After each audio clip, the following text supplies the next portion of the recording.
Before the conversation drifts away from the noise and into something quieter, make sure you're still here. Subscribe to Emo Saga for grounded, sensual romances where every moment builds naturally, and every ending makes sense. The kitchen isn't meant for company at this hour. That's the first thing I notice when I step inside behind him. The way the room feels stripped of performance. No music, no chatter. Just the low hum of the refrigerator and the faint glow from the under-cabinet lights that cast everything in warm, muted tones. The rest of the house is still alive behind us. Laughter spills faintly down the hallway. Someone clinks a glass. A voice rises then fades. But in here it's quiet. Intentionally so. "I'll just grab some water," he says, already moving toward the counter. I nod even though he didn't really ask. I followed him because I needed the quiet. That's what I tell myself. The truth is simpler. I wanted to finish a thought without an audience. His name is Luke. We've known each other long enough for familiarity to settle in, but not long enough for anything to feel assumed. Mutual friends, shared gatherings, conversations that always ended too early or got interrupted before they went anywhere meaningful. He's always been attentive without being intrusive. I've always noticed that. He pours water into a glass, then another. "Do you want some?" he asks, holding one out. "Yes," I say, accepting it. "Thank you." Our fingers brush briefly. An accident. It happens.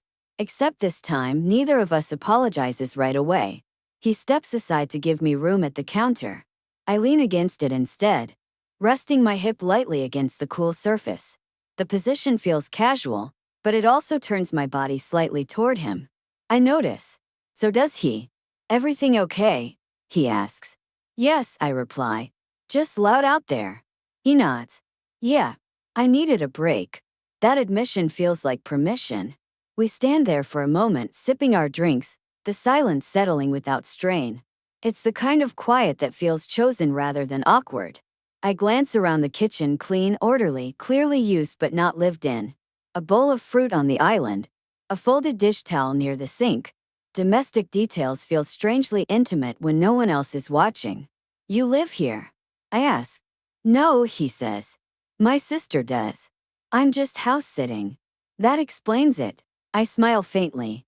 "Explains what?" "Why it feels calm," I say. "Like no one's performing." He considers that. I like that about empty rooms. So do I. He sets his glass down, then turns slightly, just enough that the space between us narrows. Not touching, but closer than necessary. I feel the shift immediately. "This is usually where people keep talking just to avoid silence," he says quietly. "And you?" I ask. "I pay attention," he replies. Silence tells you things. The words land deeper than expected. I shift my weight, adjusting how I lean against the counter. The movement brings me a fraction closer. Not deliberate, but not unconscious either. He doesn't step back. "You don't mind the quiet," he observes. "No," I say. "I mind when it's forced." And this feels intentional. The refrigerator hum fills the space between us. Soft, constant, grounding. He reaches past me to grab a paper towel roll. As he does, his arm passes close. Close enough that I feel the warmth of him, the subtle brush of fabric near my side. He pauses. So do I. "Sorry," he says softly. "It's okay," I reply. The words don't feel automatic. They feel chosen. He doesn't move away immediately. Instead, he finishes tearing off a paper towel. His arm still close enough that I'm acutely aware of the space between us. "You're very still," he says. "So are you," I answer. The acknowledgement feels intimate. He finally steps back half a pace, not retreating, just resetting. I exhale slowly, not realizing I'd been holding my breath. "You followed me in here," he says gently. Not accusing, just stating. "Yes," I admit. "Why?" The question is open. No pressure. I consider it carefully. "Because I didn't want the conversation to end where it was," I say. "And because it felt easier in here." He nods like that makes sense. "It does feel easier," he agrees. The noise from the other room swells briefly, someone laughing too loudly, then fades again. The contrast sharpens my awareness of how close Luke is standing now. Closer than before. still not touching, but close enough that I can feel the warmth of his presence at my side. You don't have to stay, he says. I know. But you are. Yes. The certainty in my voice surprises me. He shifts again, this time turning fully toward me. The movement closes the space without any abruptness. Our bodies are aligned now, parallel, aware. You're not uncomfortable, he says. No. And this isn't awkward. No. His gaze holds mine, steady, searching, respectful. I straighten slightly, then lean back against the counter again. The motion brings me closer to him. This time it's deliberate. I watch his reaction. His jaw tightens just a fraction. He doesn't move away. You could step back, I say softly. So could you, he replies. Neither of us does. The under-cabinet lights cast a warm glow across his face, softening the lines of concentration there. I notice details I hadn't before.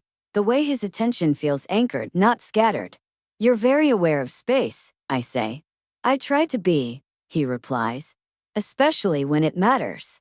And this matters? I ask. Yes, he says. No hesitation. The admission sends a quiet ripple through me. Not panic. Recognition. His hand lifts slowly, deliberately, not to grab, not to assume. It hovers near my side for a moment, giving me time to stop it. I don't. His hand comes to rest lightly at my lower back. Warm. Steady. Not pulling. Just there. My breath catches, but I don't move away.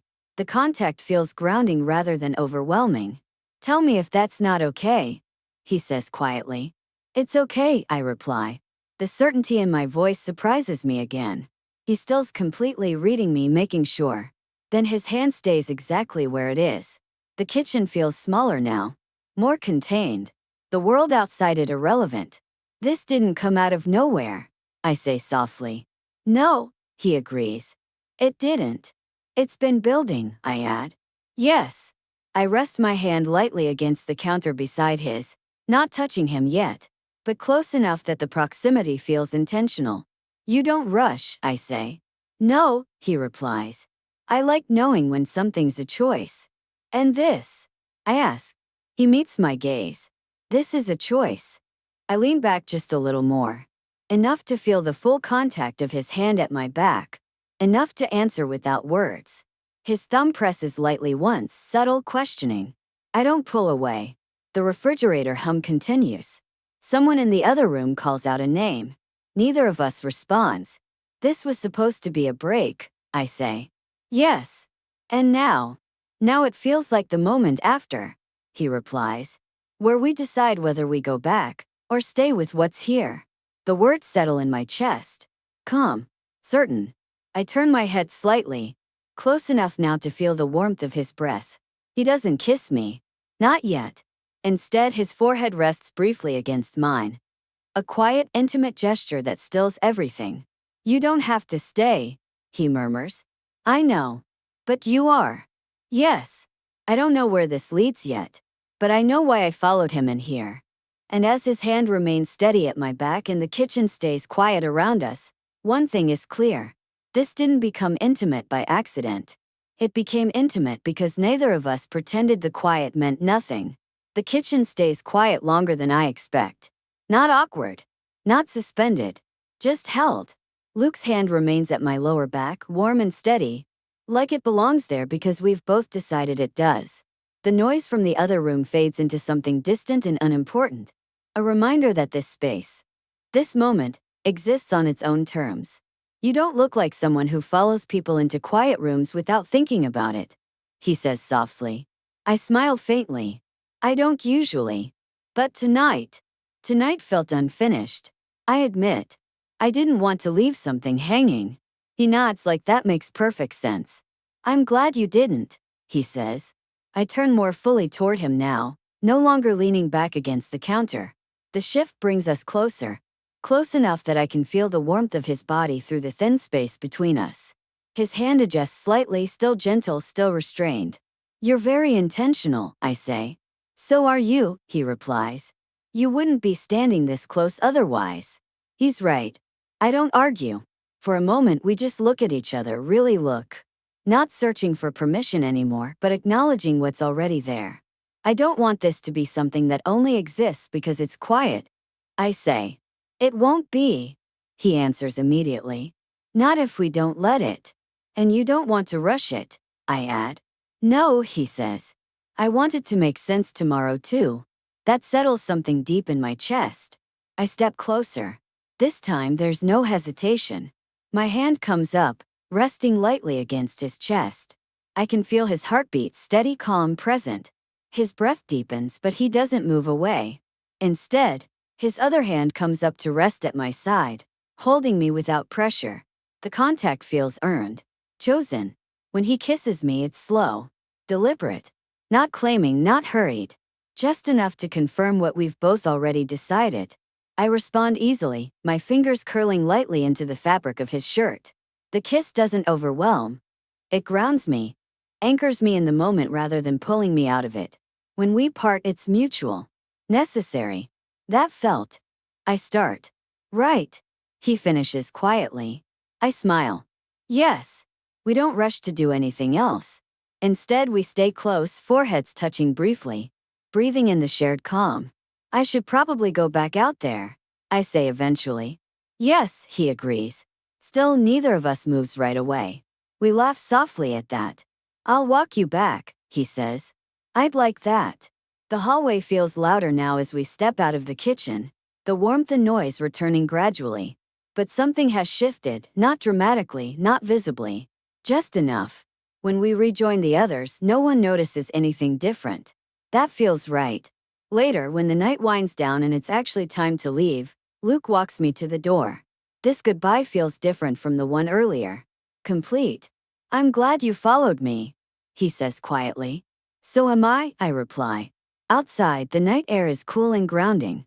I don't want this to end as just a moment, I say. It won't, he promises. Coffee. I smile. Daytime.